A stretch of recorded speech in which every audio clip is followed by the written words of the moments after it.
Hello Afnan, once again a very good morning to you. Welcome to our physics class जिसमें आज हम लोग एक नया चैप्टर स्टार्ट करने चल रहे हैं, motion in a straight line.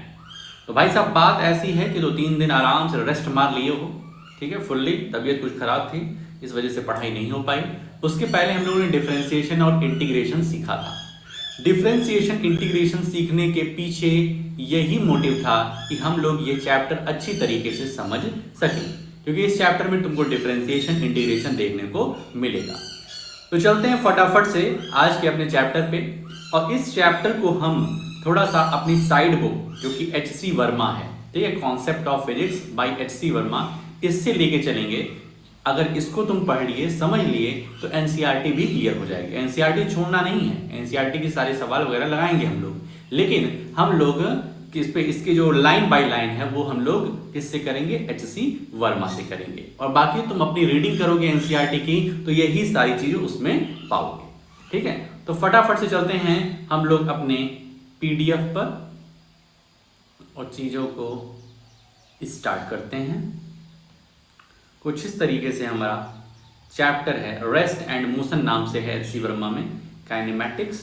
और सबसे पहले समझते हैं रेस्ट एंड मोशन को, ठीक है भाई साहब फुल कंसंट्रेट रहिएगा भाई, क्योंकि 2-3 दिन नहीं पढ़ाई हुई है, तो अब पढ़ाई हो तो जोरदार हो, ठीक है। जोरदार के साथ साथ टाइमली वर्क भेजना है, 12 बजे नहीं, 12 बजे टाइम नहीं होता है, टाइम होता है 8 बजे का, तो इसी में तुमको भेजना है भाई। चलते हैं, शुरू करते हैं। शुरुआत होती है रेस्ट एंड मोशन से।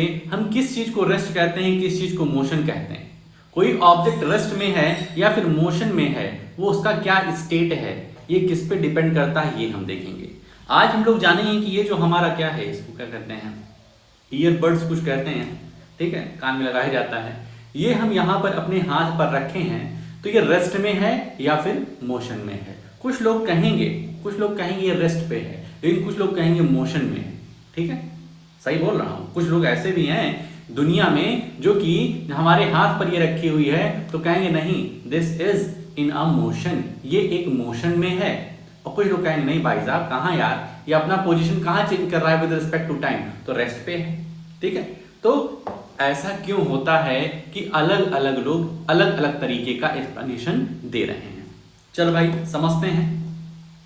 When do we say that a body is at rest and when do we say that is it in motion? You may say that if a body does not change its position as time passes, it is at rest. Rest की definition कहा जाए, ये सब important points है जिसको तुम्हें copy में लिखना पड़ेगा। रेस्ट की डेफिनेशन कहा जाए तो कोई ऑब्जेक्ट यदि विद रिस्पेक्ट टू टाइम अपनी पोजीशन को नहीं चेंज कर रहा है, इसका मतलब वो किसमें है, रेस्ट में है। If a body changes its position with time, it is said to be moving. अगर ऑब्जेक्ट टाइम के रिस्पेक्ट में अपनी पोजीशन चेंज कर दे रहा है तो वो मोशन में है, वो मूविंग पार्टिकल्स है, मूविंग ऑब्जेक्ट है। यही चीज हम लोग अभी तक पढ़े हैं। But when do we say that it is not changing its position? A book placed on the table remains on the table and we say that the book is at rest. Book जो है table पे पड़ी हुई है, हम क्या कहेंगे, book with respect to time अपनी पोजीशन चेंज नहीं कर रही है, इसका मतलब book is at rest. However if we station ourselves on the moon, the Apollo mission have made it possible, the whole earth is found to be changing its position and so the room, the table and the book are all continuously changing their position. अगर भाई साहब हम अपने आप को place कर लें कहां पर, मून में, हम मून पे चले जाएं और मून से अर्थ को देख रहे हैं, हम देख रहे हैं अर्थ क्या कर रही है, मूव कर रही है। और अगर अर्थ मूव कर रही है तो वो घर, वो टेबल, वो टेबल पे रखी हुई बुक, वो भी मूव कर रही है साथ ही साथ। तो हमारी बुक क्या हुई, मोशन में हुई, रेस्ट में नहीं हुई। यदि हम इस अर्थ से ही देख रहे हैं, हम अपने घर में बैठ के देख रहे हैं कि हमारे बेड पे बुक पड़ी हुई है, रेस्ट पे। अगर हम रेफरेंस इसका ले रहे हैं, अपने अर्थ का ले रहे हैं, लेकिन हम मून पे चले गए, कह रहे हैं अपोलो मिशन ने इसको सक्सेसफुल बनाया है कि हम मून पे गए और मून से हम देख रहे हैं अर्थ की तरफ। तो भाई साहब अगर अर्थ मूवमेंट कर रही है तो अर्थ पे जितनी भी रहने वाली चीजें हैं वो भी मूवमेंट कर रही हैं, ठीक है, समझ में आया बात, ये बात है। The book is at rest if it is viewed from the room, if it is moving if it is viewed from the moon. अगर हम रूम से देख रहे हैं तो बुक हमारी रेस्ट पे है, और हम मून से देख रहे हैं तो वही बुक हमारी मोशन में है। ये चीजें फर्स्ट पैराग्राफ में हम लोग पढ़ लिए कि हम किसी चीज को रेस्ट और मोशन हम किसी के रेफरेंस में बोलते हैं।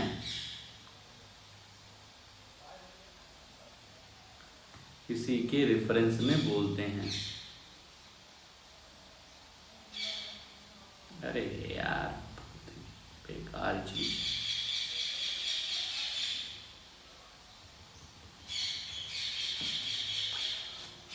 Motion is combined property of the object under study and the observer. ठीक है, there is no meaning of rest और motion without the viewer.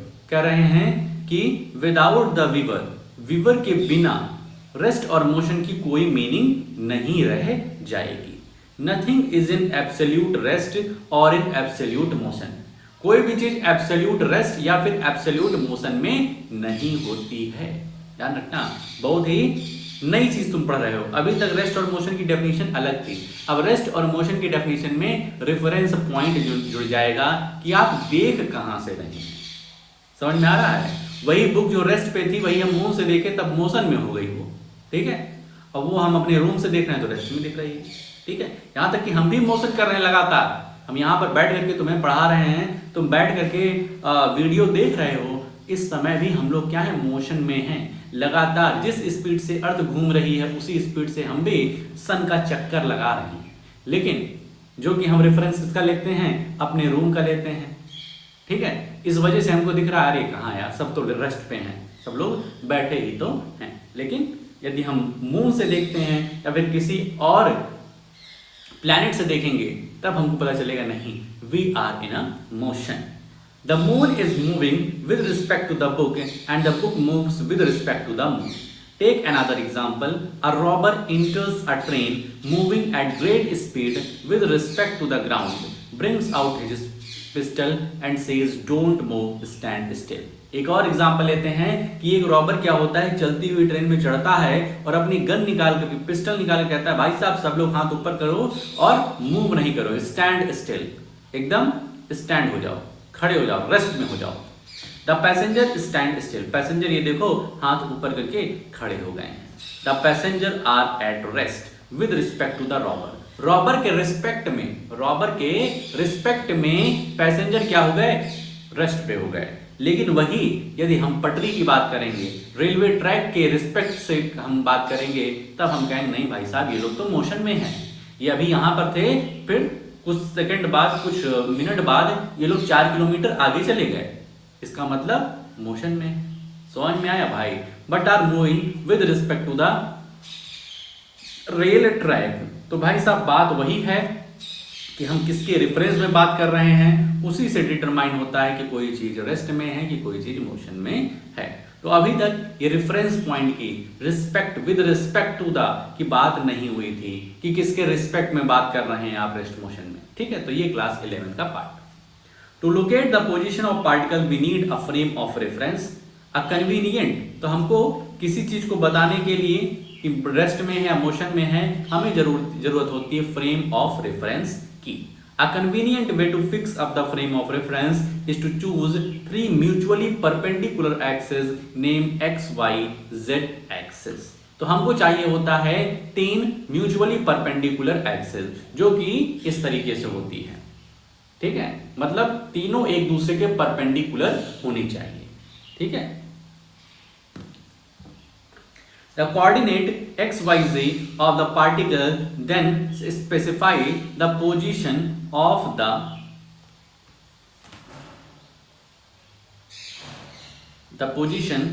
the particle with respect to that frame. तो हमको एक इस तरीके से रेफरेंस चाहिए होता है x, y, z एक्सेस का। अब इसमें हम पार्टिकल को रखते हैं तो हमको क्लियर हो जाता है कि ये किस एक्सिस में मूवमेंट कर रहा है। यदि किसी भी एक्सिस में मूवमेंट नहीं करेगा इसका मतलब फिर रेस्ट में है। Add a clock into the frame of reference to measure the time. If all 3 coordinates x, y and z of the particle remain unchanged as time passes, we may say that the particle is at rest with respect to this frame. इस frame से अगर वो ना x axis पे, ना Y axis, ना जी axis पर कोई भी अपना एक मतलब कोई भी डिफरेंस मेक नहीं कर रहा है with respect to the time, तो हम कहेंगे नहीं भाई ये मोशन में नहीं, रेस्ट में है। इफ एनी वन और more coordinate changes with time we say that the body is moving with respect to this frame। लेकिन यदि वो कोऑर्डिनेट उसके चेंज हो रहे हैं तो हम ये कहेंगे भाई साहब with respect to this frame यहां पर क्या हो रहा है, यहां पर इस पार्टिकल में मूवमेंट है, मोशन है। बहुत तेज भागता है भाई साहब, इसको ऐसे ही करना पड़ेगा। ठीक है। अब देयर इज नो रूल और restriction on the choice of the frame. अब ये सब में कोई नई कहानी नहीं लिखे हैं, बस वही पुरानी कहानी लिखे हैं कि रेस्ट और मोशन जिसको कहेंगे। तो रेस्ट और मोशन में जो मेन चीज होता है वो होता है रेफरेंस पॉइंट का, हम किसके रेफरेंस में बात कर रहे हैं। यदि हम रूम के रेफरेंस में बात कर रहे हैं तो वही बुक हमारी रेस्ट में थी, लेकिन यदि हम मून के रेफरेंस में बात कर रहे हैं, मून पर जाकर के देख रहे हैं, तब वही बुक हमारी मोशन में दिख रही है। यही चीज इतने में बताएं। ठीक है। अगला टॉपिक आता है डिस्टेंस एंड डिस्प्लेसमेंट। हम किसको डिस्टेंस कहते हैं और डिस्प्लेसमेंट किसको कहते हैं, ये सिंपल सी चीज आओ यहां समझ लेते हैं। ठीक है। डिस्टेंस एंड डिस्प्लेसमेंट का टॉपिक जो है,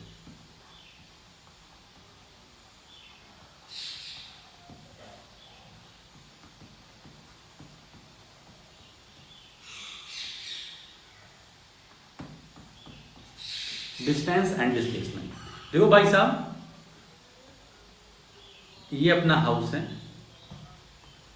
और ये अपना स्कूल है। ठीक है। ये हाउस है, ये क्या है, स्कूल है।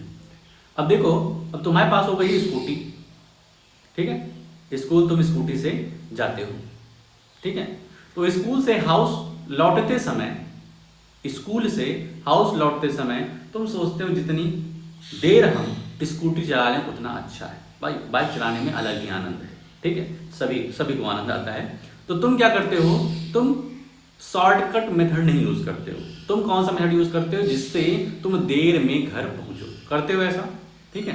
तो तुम क्या करते हो, स्कूल से ऐसे ऐसे घूम घूम करके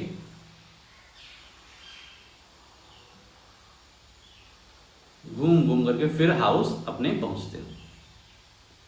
ठीक है। इस ए पॉइंट से, सॉरी स्कूल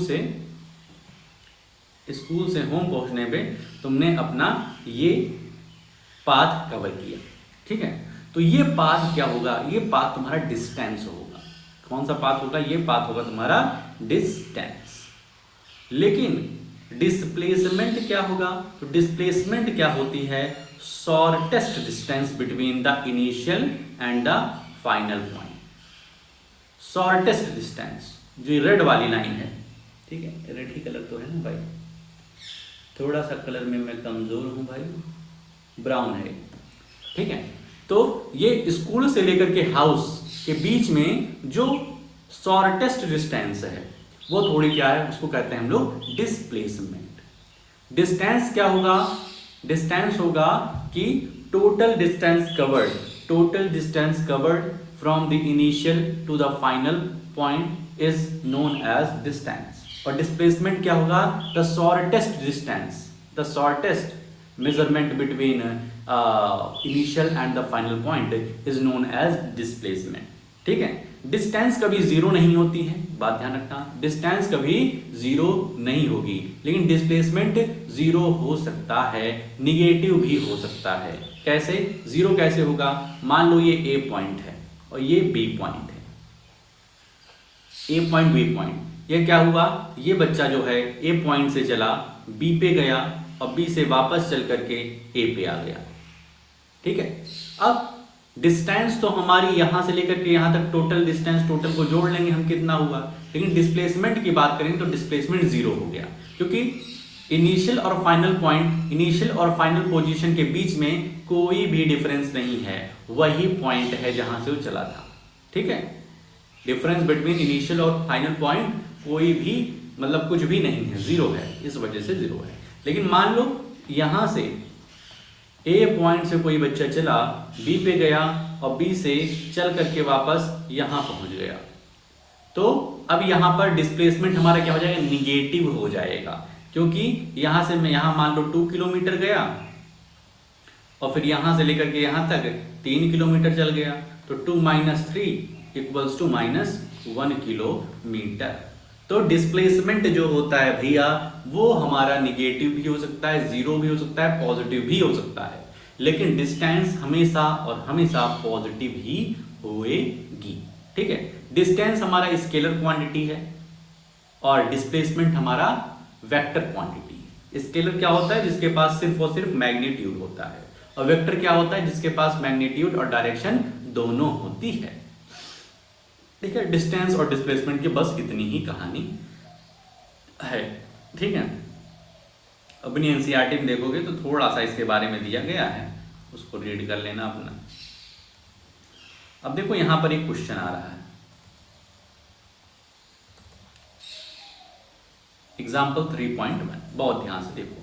इस एग्जाम्पल को अपनी कॉपी में लिख लेना और सॉल्व भी हम करा रहे हैं जैसे वैसे करना। An old person moves on a semi circular track of radius 40 metre during a morning walk. क्या हो रहा है, एक पर्सन है भैया,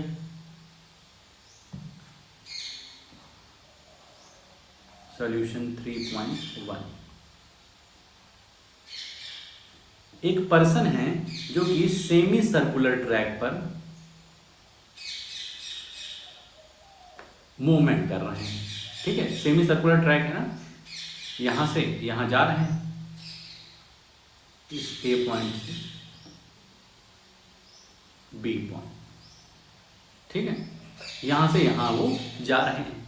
ठीक है भाई, और इसका रेडियस क्या है, 40 मीटर। रेडियस मतलब जान रहे हो ना, यहां से लेकर के यहां तक की जो दूरी है, इस ओ पॉइंट से बी तक, ये क्या है, 40 metre.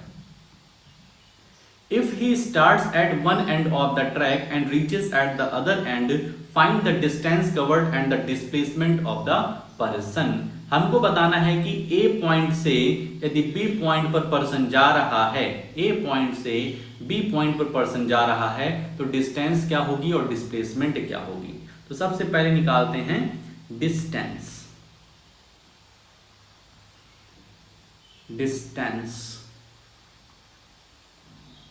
covered by the man। Distance यहां से भाई साहब ऐसे तो जाएगा ये। ठीक है, तो ऐसे जाने में इसको क्या लग रहा है, किसका सरकमफ्रेंस कवर कर रहा है, ये सरकमफ्रेंस कवर कर रहा है हमारे सेमी सर्कल का। तो सेमी सर्कल का फॉर्मूला होता है पाई आर। 2 पाई आर होता है सर्कल का, तो सेमी सर्कल का पाई आर हो जाएगा। पाई की वैल्यू होती है 3.14, मल्टीप्लाइड बाई आर कितना है, 40। इसको मल्टीप्लाई कर दो तो 3.14 मल्टीप्लाइड बाई 40, 3 to 0 लगा देंगे, 4 4 जा 16, 4 1 जा 4 1 5, 4 3 जा 12, 0 6 5 1 2। ठीक है, अब ये पॉइंट यहां लग जाएगा, तो ये हो जाएगा 125.6 मीटर। ठीक है, डिस्टेंस हमारी ये हो गई। ठीक है, यहाँ राउंड ऑफ करके 125.6 को 120 से ले दिए, कोई दिक्कत नहीं। और डिस्प्लेसमेंट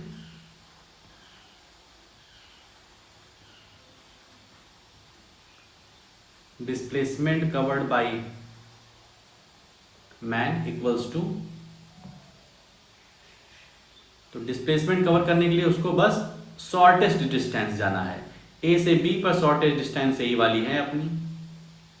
ठीक है, तो यहां से यहां तक चलने के लिए उसको ए ओ जाना पड़ेगा प्लस बी ओ जाना पड़ेगा। तो ए ओ कितना, सॉरी ओ बी कर लो यहां पर,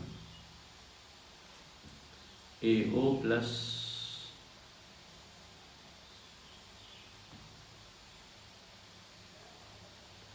इरेजर ही नहीं आ रहा भाई,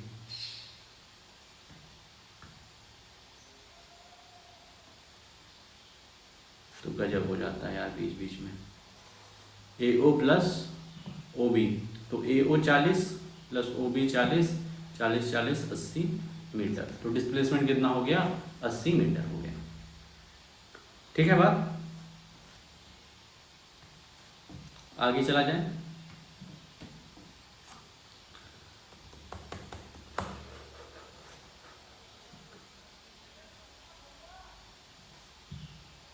आगे चला जाए।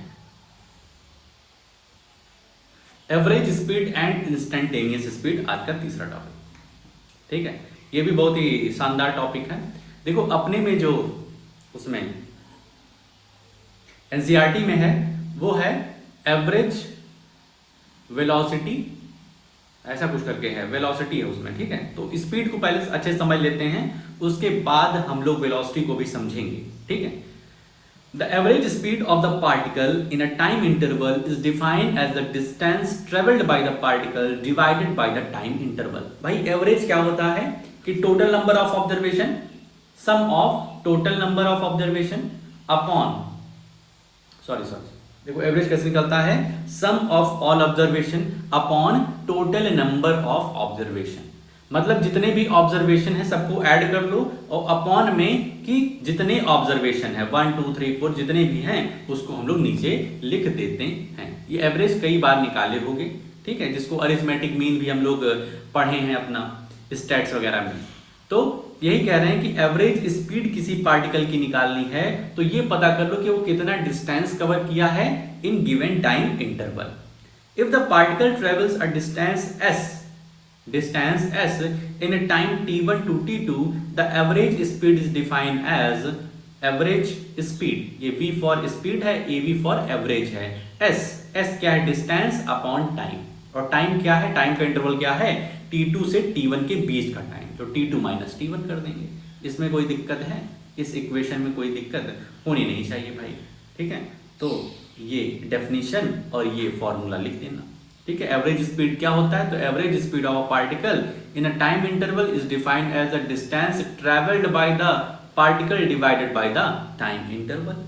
और ये हो जाएगा टाइम इंटरवल t2 से t1 के बीच में है तो टाइम को इस तरीके से लिख देंगे, s फॉर डिस्टेंस है और VAV है एवरेज स्पीड हमारी। The average speed gives the overall rapidity with which the particle moves in this interval. In a one-day cricket match, the average run rate is quoted as the total runs divided by the total number of overs used to make these runs।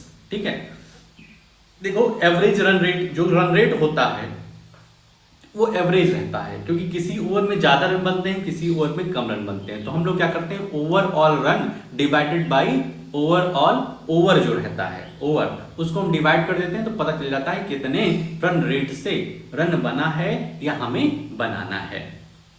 Some of the overs में be expensive and some में be economical. Similarly the average speed gives the total effect in the given interval. तो average speed का भी यही काम होता है। कभी हम तेज स्पीड से चलते हैं भाई साहब, 80-85 भगाते हैं, और कभी हमें 30-35 पर भी रहना होता है। तो स्पीड जब पूछा था किस स्पीड से आए हो तो उस समय हमें एवरेज बतानी होती है। हम कह रहे 50-55 की स्पीड से आए हैं। आगे, द रैपिडिटी ऑफ स्लोनेस में vary from instant to instant when an athlete starts running, he और शी रन स्लोली एंड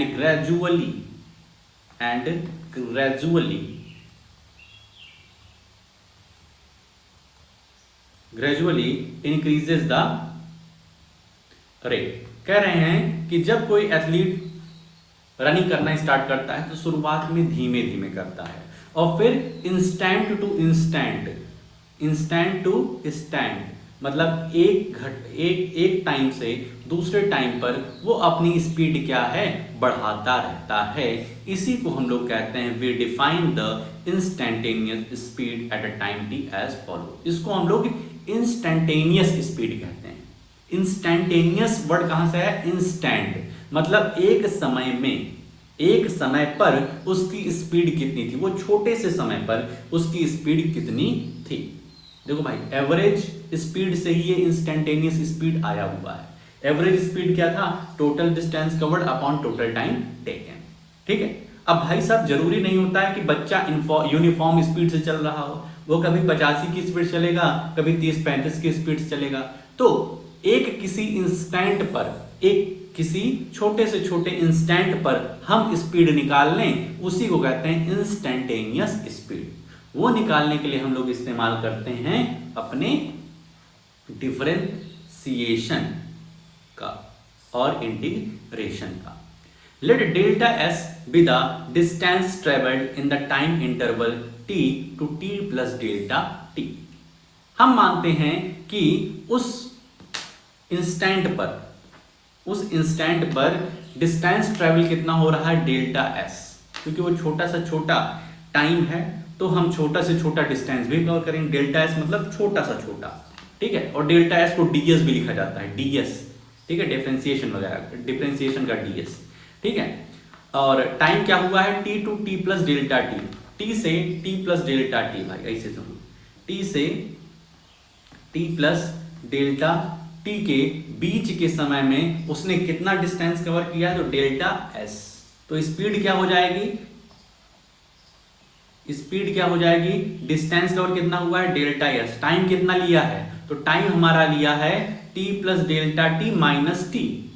भाई इसके बीच का टाइम इंटरवल निकालना है ना, t से t प्लस डेल्टा t के बीच का टाइम इंटरवल क्या होगा, डेल्टा t तो होगा। कैसे निकालते हैं भाई, हम पूछें कि 5 सेकंड से 10 सेकंड के बीच में या 5 सेकंड से 12 सेकंड के बीच में कितना टाइम है, तो हम क्या करते हैं 12 माइनस 5 कर देते हैं, आंसर 7 आता है। तो हम क्या करेंगे, इस वाले टाइम से इसको सब्ट्रैक्ट कर देंगे तो डेल्टा t तो आएगा। तो यहां से ये वाला इक्वेशन इस तरीके से बना है कि एवरेज स्पीड इस तरीके से निकल जाएगी।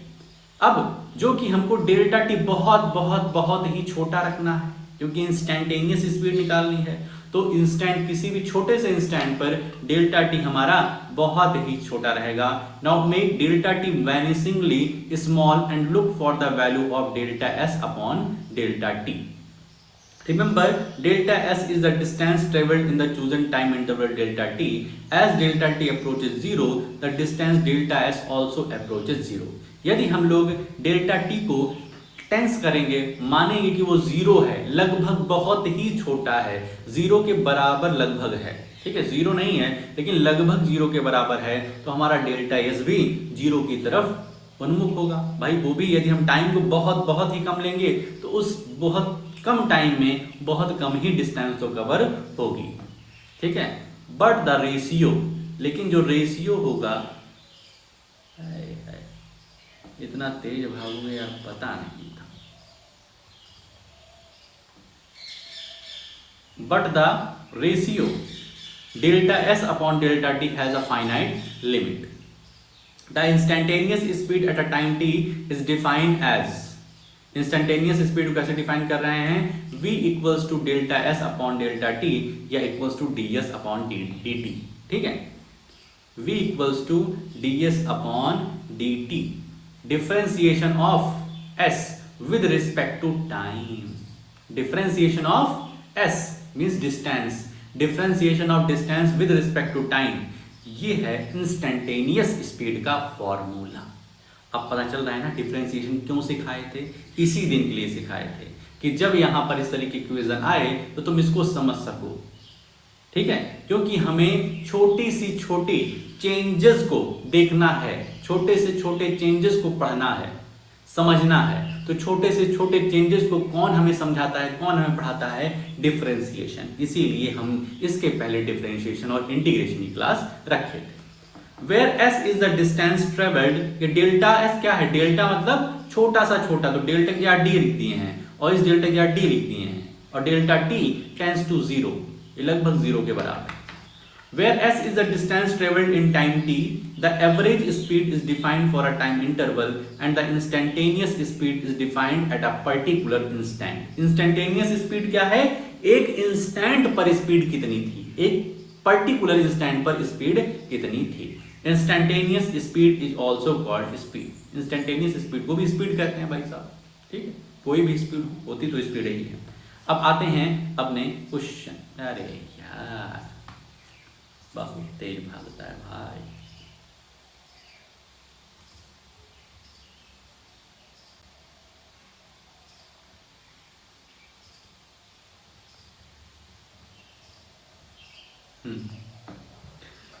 क्वेश्चन क्या है अपना, द डिस्टेंस ट्रेवल्ड, बहुत ध्यान सुनो, the distance travelled by a particle in time t is given by s equals to 2.5 metre पर second square multiplied by t square. ठीक है, मतलब हमें जो डिस्टेंस दी गई है भैया 3.2, सॉल्यूशन, हमें जो डिस्टेंस दी गई है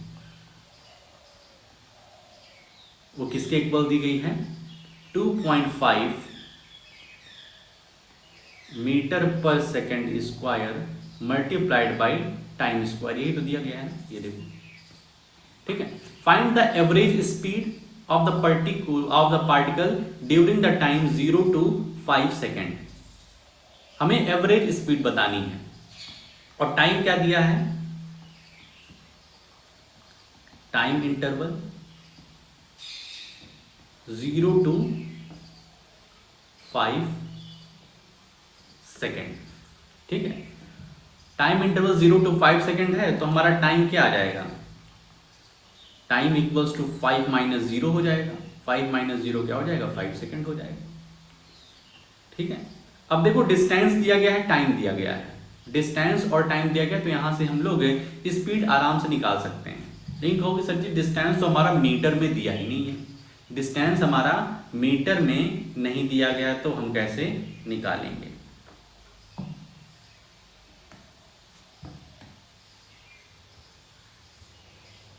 कर दिया यार, हाँ, तो हम कैसे निकालेंगे, तो ये टाइम की वैल्यू यहां पर हम रख देंगे, टाइम की वैल्यू यहां पर हम रख देंगे।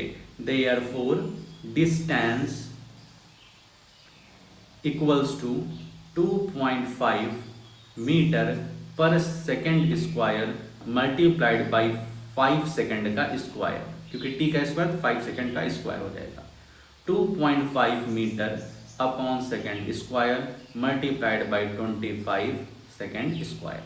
सेकेंड स्क्वायर से सेकेंड स्क्वायर कैंसिल हो जाएगा और ये इसको मल्टीप्लाई करोगे तो 62.5 मीटर आ जाएगा। अब अपना भाई डिस्टेंस आ गया है, डिस्टेंस आ गया है। अब एवरेज वेलोसिटी का फॉर्मूला क्या होता है, टोटल डिस्टेंस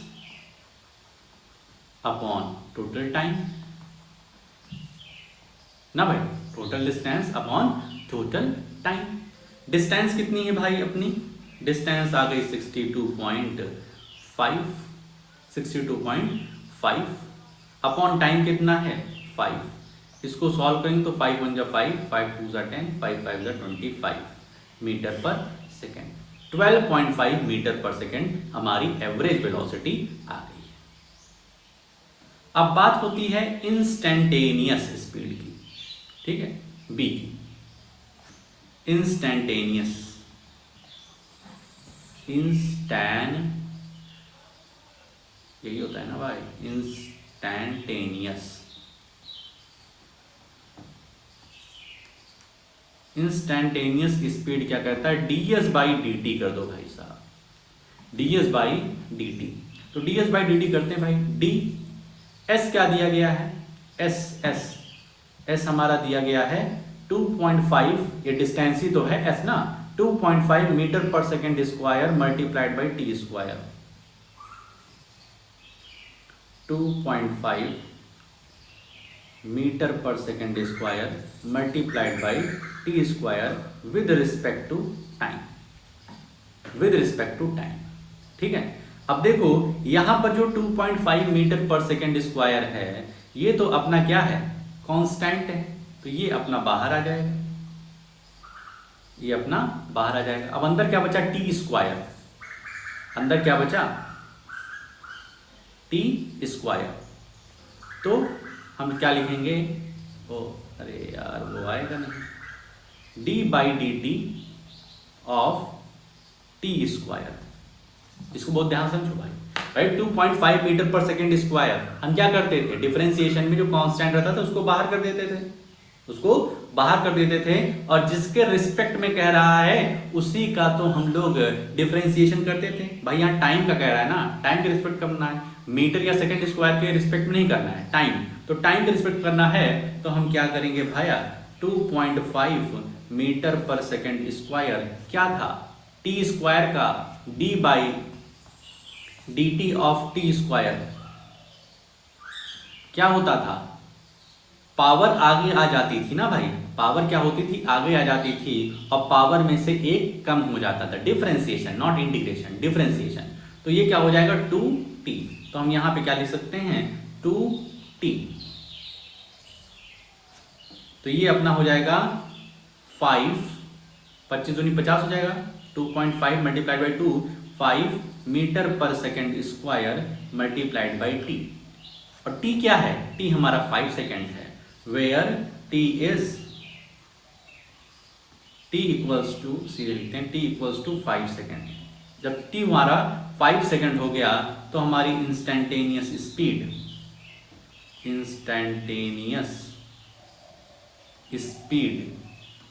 क्या हो जाएगी 5 मीटर पर सेकेंड स्क्वायर मल्टीप्लाइड बाई 5, अरे यार सेकेंड स्क्वायर, हाँ इक्वल्स टू, ये हमारा 5 सेकेंड होगा ना, टाइम क्या हो गया 5 सेकेंड, इस सेकेंड से एक सेकेंड कट गया तो ये हो गया हमारा 25 मीटर पर सेकेंड, 25 मीटर पर सेकेंड। इस तरीके से हमारा ये आंसर आ गया, ठीक है। इंस्टेंटेनियस स्पीड इस तरीके से भाई साहब निकलती है। आई होप सो कि एवरेज वेलोसिटी, एवरेज स्पीड और इंस्टेंटेनियस स्पीड तुम्हें समझ में आ गई होगी, दिक्कत नहीं बनी होगी।